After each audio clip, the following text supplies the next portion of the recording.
This podcast is produced by Business Aviation Collective and sponsored by LD Aviation. Hello, and welcome to the Business Aviation Podcast. Today, we get a chance to talk to Emilio Padilla Escoto, who has been with Manny Aviation for over 7 years and has recently won a scholarship from the S&D committee. Hi, Emilio. How are you doing today? Hi, Lindsay. Hello, everyone. Thank you. Thank you for inviting me. And I'm doing okay. I'm actually in Fort Worth. I'm going to head back to Mexico in a few hours. Okay. Sounds good. I bet it's nice and warm there in Fort Worth. Yeah, it is. Yes. Awesome. Well, I want to start out with a question for you that I ask most people. I'm always curious of how did you get into aviation?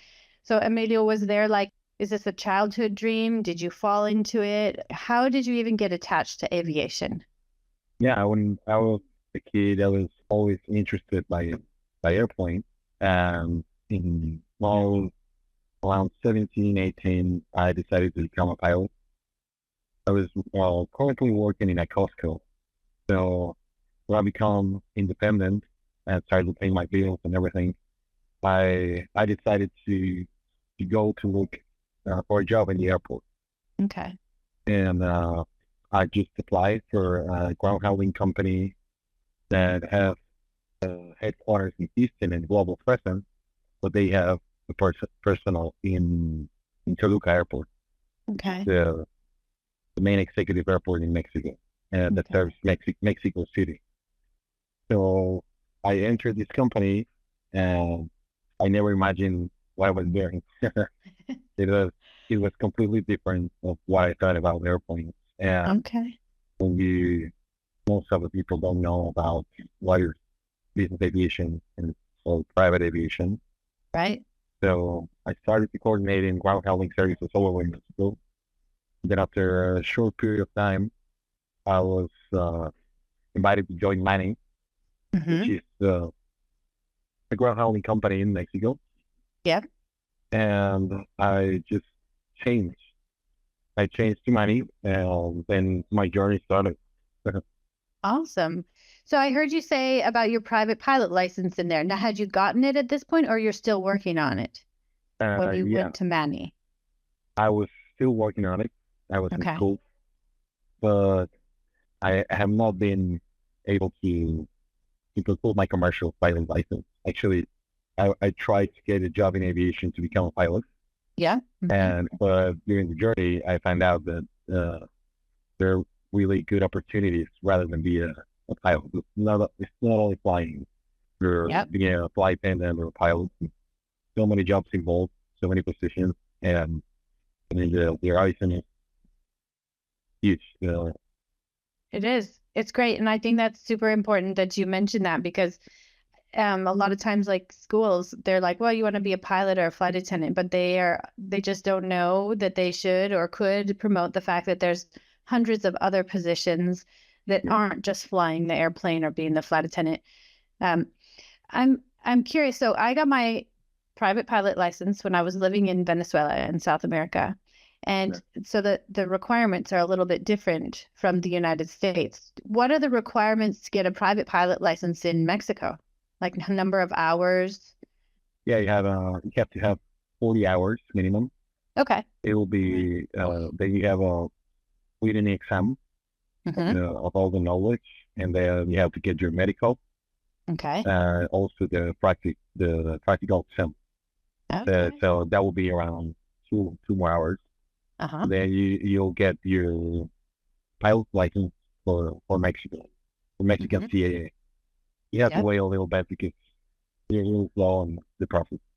Okay. All right. Sounds good. Yeah. Then once you finish that, you'll be able to get a permit to start doing for your commercial. Excellent. Very cool. Well, I was just checking out, your background a little bit, and I saw that Manny Aviation is there, and I also saw a little note there about Princess Cruises, and that looks like it might have been a fun job. What was that all about? What did you get to do there? Yeah, well, before the pandemic, I was thinking about traveling all over the world.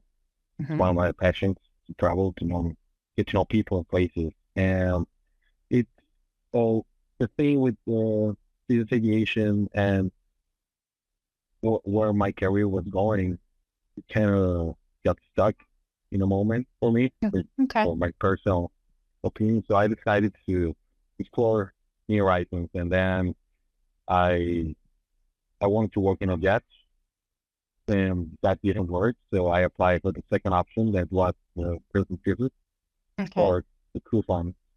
So I was flying in January 2020. I was flying to China, and Oh, when I was in wow. the In count, 20. Okay. yeah, Yeah, we got to hear about that. when I was in the counter, they said, "No, you're not in the system," and what I was wearing face mask. So I called Princess and I asked them, "Hey, I mean, I got to board the flight, I got my tickets and everything, but I'm not in the system." So they told me, "Hey, you know what? Because of the pandemic, we're not sending anyone to China, so you'll have to go to Houston and Houston, Taipei, Singapore, because the cruise was in Singapore." Okay. So I was really, I had a really tight schedule. I almost lost my luggage. So I just decided to sell everything, donate clothes, left my life in Mexico, and grabbed three pieces of luggage and decided to go to the ship. That is so So cool. yeah. So when I arrived, I realized in Asia, when I was in Asia, I realized that the thing was really serious. Hmm. And we sailed. We departed from Singapore eventually. Then we went to Thailand, then to India, then to Africa. And when we were in Africa, some islands on the way, like Reunion Island, Seychelles, and everyone, uh, they didn't want they didn't want any ships. So we started to have problems. Yeah. People were throwing stones, garbage to us. They No didn't way. get us out of the ship. So the captain and the crew members decided to go straight to Australia. It was a 11 sea day. When we were in Australia, people started to get more scared. Uh-huh. And then just in March, we decided to offload all the passengers. We were stuck without passengers. Well, I got stuck without passengers around 85 days. Oh my gosh. Yeah, Okay. So what was your position on the cruise boat, on the boat? Like, I was a customer service representative.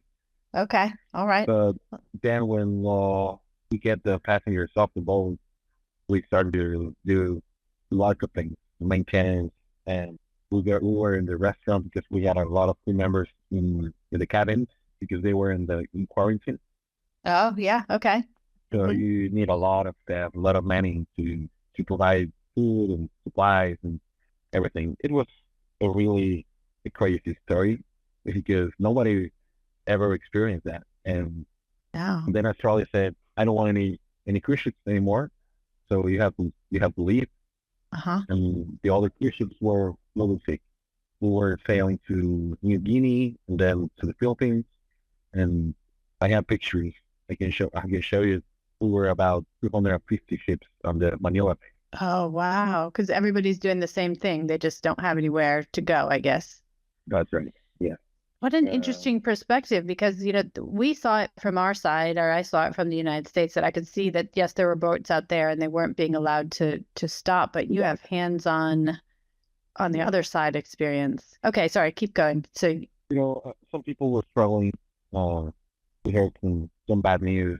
It's amazing how gossip and news spread from one ship to another. It's like a community. I don't know. It's really weird. But eventually, it was a great experience for me. I had a great time, like a vacation, paid sure. vacation. I was trying not to worry. And my family, of course, was really, really worried. I But bet.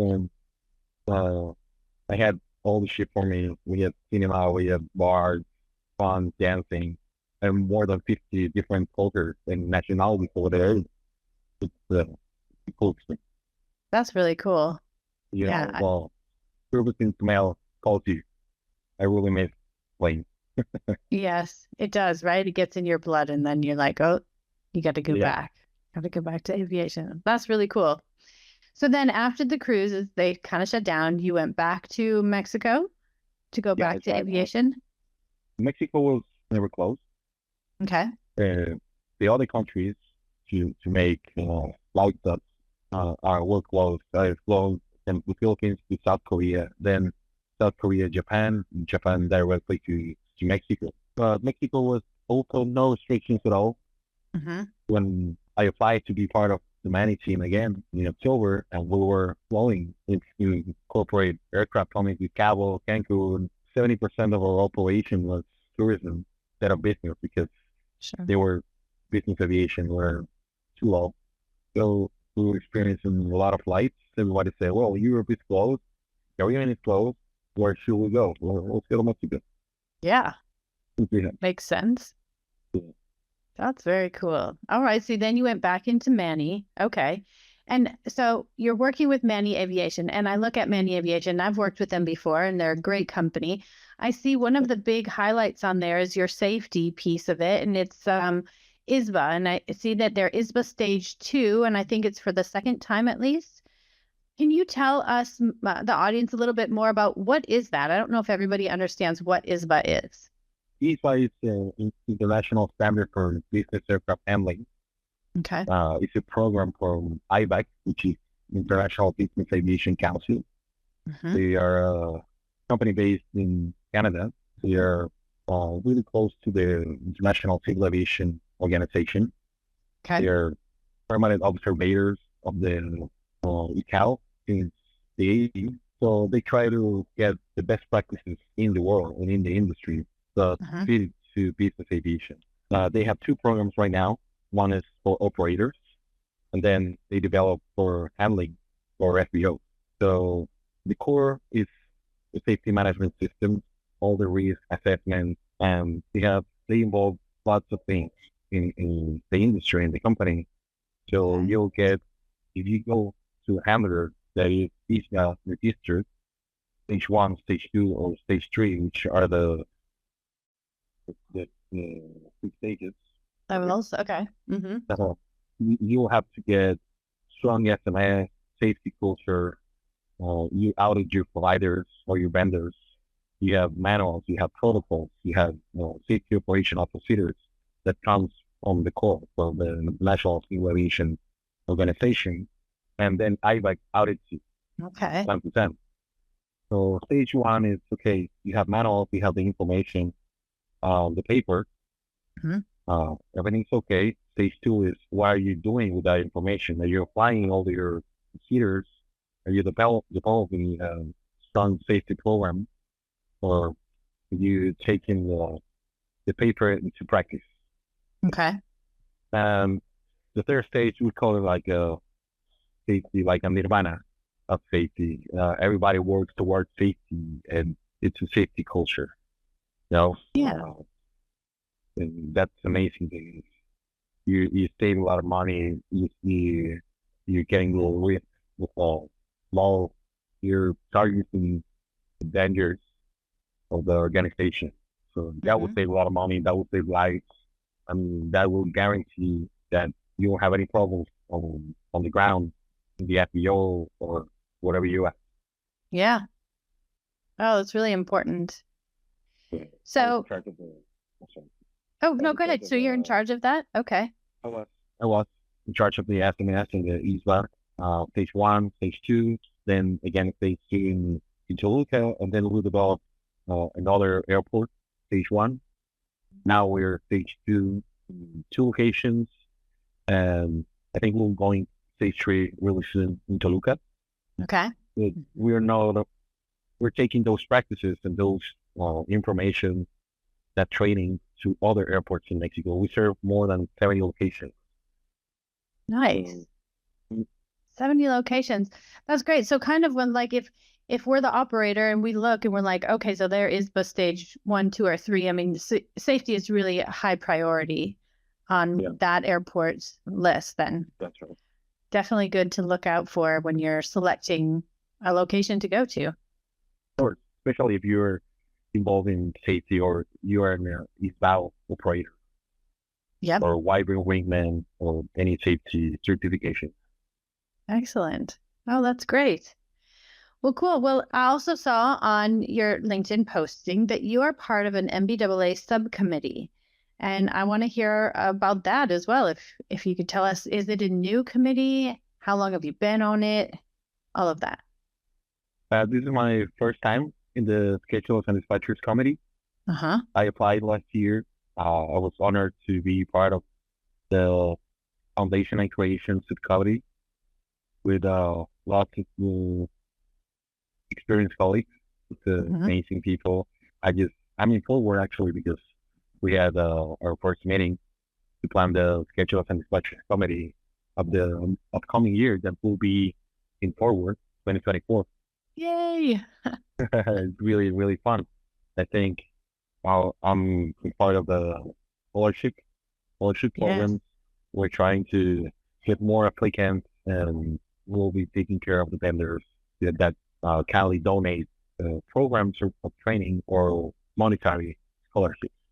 Okay. So that's like what you're doing on the committee now. You're helping out. That's right. Yeah. Coordinating that. Okay. Yeah. The committee, basically, with help of the MBAA, they plan ahead, a year ahead, the next convention and exhibition, the Schedulers and Dispatchers. That's great. So they plan the education sessions, they pick the speakers, they develop mostly everything.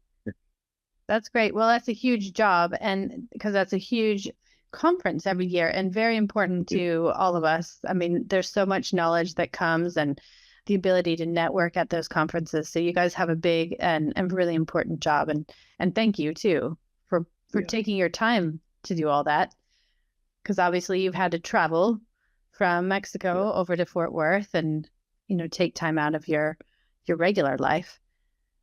That's right. Now, so this is your first year on the committee. I understand that last year you won a scholarship from them. Yeah. Awesome. That's cool. So what did you win the scholarship for? I applied for the corporate scheduler and FAA initial dispatcher course. Great. Oh, that's wonderful. So is that with a certain company? Is there a certain company that teaches it, or they allow you to choose? They allow you to choose between monetary or training scholarship. I applied for both. Okay. And then S&D classes in the Nashville, I was in a room with the committee. Yeah. They were happy to announce that I was the recipient of the flight safety corporate scheduler dispatcher initial. Wonderful. So it is really great news because that will help develop my career. Basically, a lot of things. That's great. And Flight Safety is a really good company, and they do a good job teaching. So do you have a time when you think you're going to do that? I'll go to St. Louis, Missouri on December. Okay. It's going to be cold. Yeah, I was going to say, wait a sec. I don't know. You might have want to have chosen a summertime date for that. No, but St. Louis, it's really nice in the wintertime too. So, oh, very cool. I thought about that. I need some snow. All right. Yeah. A change in temperature and environment there. Cool. I have a question to go back to the fact that you're on the scholarship committee. And I thought, what if you were a vendor, or perhaps what if you're the person who wants to apply? Where's the best place to go and find out, like, what if I wanted to donate something? Where do I go to find that information? The best place to go will be with the Schedulers and Dispatchers committee members. We'll be contacting donors. You'll see in social media, LinkedIn, Facebook, Instagram, and MBAA posts that we're looking for vendors as much as new applicants, because there's a lot of great programs of training, and they can give you in the monetary scholarship. They can give you up to $10,000 to keep developing your career, even if you're a newbie in the industry, or you are in the middle of your career, or maybe you have 20 years of experience. That will help you out to keep learning and developing your career. The courses will be things scheduler, dispatcher, and also maybe CPR or first aid that you can use anytime in your life. I learned this session, and one of our committee members in the last F&B in San Diego, not Mm-hmm. not the last one, the other one in San Diego. Encountered some people in the street that had a heart attack, and she applied CPR, and she Really? saved the people's life. Wow. Yeah, And that was all because she took CPR class. that's right. Yeah, so that will help you not even in your career. I mean, your daily life. That is so cool. That's a really good, yes, application of using it in real life. You have to apply. I mean, it's a really cool program, and you'll even if you get it or you don't get it. I mean, you'll never know if you don't apply. Right? That's true. Yep. You never know if you don't try it. Definitely. Well, Emilio, can I go back and talk some more maybe general things? Is there anything that was like a big challenge that you had in your lifetime that maybe gave you a big life lesson also? Yeah, of course. Well, I went back to Mexico. I tried to say, well, okay, if I go to the U.S., maybe I'll be back to the cruise ship and start like we'll spend the money earned on the cruise ship for my flight hours, and then Mm. I'll stay maybe 1 or 2 months in the U.S. in the school, and then go back to the cruise ship, make some money, and then back and forth until I get my license and finish. Yep. But things change, and you have plans, and eventually life can laugh at your plans. Yeah, right. It does sometimes laugh at our plans. You're right. Yeah. It sure does. But so I was unemployed, without money and without anything. The world was stuck. Everything was in a stop in a pause. Yep. I got real desperate. There were rough times. But really depressed and just felt like I was worth nothing. Mm-hmm. Yep, it That was a rough feeling time. of anxiety, anxiety, and depression and everything was something that nobody wants to experience. Or no, I don't want to experience that anymore in my Yep. life. I know life is low, ups and downs, Mm-hmm. and that's the way of life. It really put me in a position that, yeah, it was, it was tough. Yeah, that was a But tough then, time for a lot of people. yeah. Yeah. But then, because of that, I could open a hot dog business with my best friend because I Very love to cook cool. as well. I love to Okay. cook. I'm a foodie, if you can tell from Nice. Charlie. I love Um, hot dogs. yeah. That's awesome. Okay. And Yeah, then, you got to tell us that story. That sounds since we're doing okay, we get a lot of friends uh, supporting us, a lot of clients. We started to make our own name, and we started to develop the business from scratch, literally from scratch. We started in the parking lot of my friend's house, okay. and then we made a place out of sausages. We had a roof, nice roof, with lights, uh, all the tables, chairs, all the Nice. supplies for the kitchen, logo, marketing, and social media. Uh-huh. Even we paid a trip with hot dogs. Nice. That's awesome. That is so cool.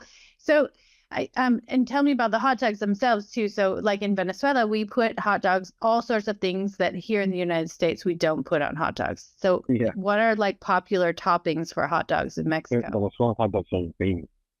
Yeah, they yes, they Yeah. crazy stuff on there, but they're really good. Yeah.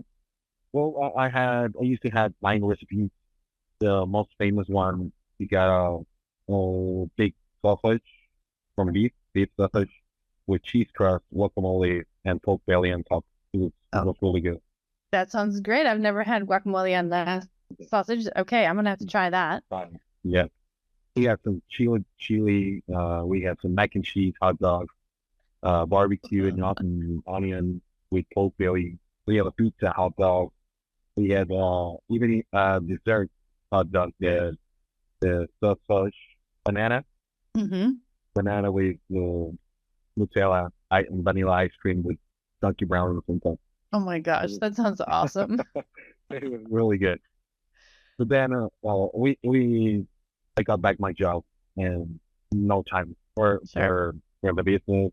We decided to close and Oh, bummer. yeah. But it sounds like it was a great experience. It was. Maybe you should sell your recipes or at least post them online or something. Because, yeah, I think that'd be fun to make. I know it's great business. We got great ideas. We were thinking about making our own brews, then our own sausages, our own bread, and serve those things. But maybe later, maybe so. Time maybe for later. What I think is cool is that you said, you got into this really, a low spot there, especially with the pandemic. Everything is closed down, but you didn't let that stop you. You were like, okay, I'm going to just, switch gears and I'm going to do this instead. And you were successful at that. And then it sounds like you went back to aviation, which might be maybe closer to your primary love or, That's right. All right. Oh, that's awesome. Well, through that whole process, is there any maybe suggestions you would have to somebody who's starting out? Maybe they're in a spot where they're just not seeing advancement, and anything you would tell them as advice? Yeah, of course. I'll say don't give up. Don't give up. Be patient. Good things sometimes takes time. And if you see an opportunity of a scholarship or something like that, apply to everything. Study. I would say just give your time to read something related to the thing that you're interested in, because that will help you out to be better and keep trying. I mean, sometimes it's really hard, but if I can help you with something, with anything, I mean, I'm in Mexico, but these times you can have a call and you will connect with people all over the world. So that would be my advice. It's so much easier to connect and network with people all over the world now. We've got WhatsApp, just the phone isn't as expensive. You've got emails, you've got FaceTime, all of that. And I think in this industry, people really helps you out. Networking is a great thing to do, and there's always someone that will help you. Yep, I totally agree.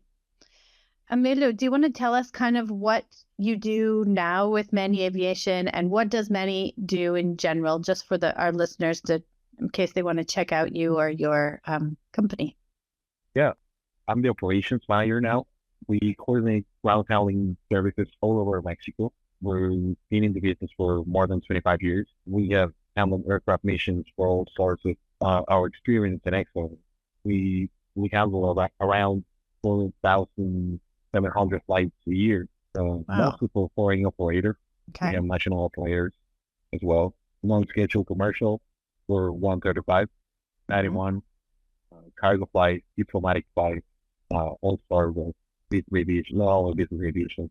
Cool. Additionally, we're preferred handling agents for more than 12 trip support companies around the world. And we are located, we can serve you in more than 70 airports. So home base is Toluca, but we have several operational offices across Mexico. Okay. And we may assist you with any service or ground handling support request, no matter how large or small your aircraft are. We also have in-flight catering in Toluca or all over Mexico. Okay. We have a restaurant inside an FBO. Cool. Yeah, I think that's really cool. Yeah, it help you out with flight tickets, hotel booking, ground transportation, rental cars, whatever you may need, whatever you had in mind, helicopters, anything, end to end. Yeah, the clients, the operators, you just have to fly, and we'll take care of absolutely every detail. That's excellent. And I've worked with Manny before, and it's always been very smooth for us. Those of you who might be going to Mexico, if you're using a service provider, you might be using Manny anyway. Your service provider might be reaching out to Manny Aviation. So, and you might not know that. Or you can go directly to Manny Aviation and coordinate your services directly with them too. So I think that's... Even the trip support provider that help you out in your trips all over the world, as people in Mexico, you can always ask for Manny. They send us flights, so we work with them as well. Great. Well, that's awesome. Okay, so go ahead. With Manny, Mexico is yours. Oh, that's great. That's a great line. Very cool. Well, Emilio, it has been so great to talk to you today. If somebody else wanted to talk to you maybe more about your hot dog adventure or your private pilot in Mexico, anything like that, how would they get a hold of you? You can reach me through it'll be easy to my email, LinkedIn, or even Instagram. So yeah, reach out if I can help Excellent. you, or you need any support in Mexico or whatever. I'll be glad to help you. Wonderful. Well, thank you again very much, Emilio, and congratulations on your scholarship. Thank you Thank so you. much for working on that committee for us. And I really look forward to meeting you in person next year in Fort Worth. Of course. Thank you so much for having me here, and I will be in touch. Great.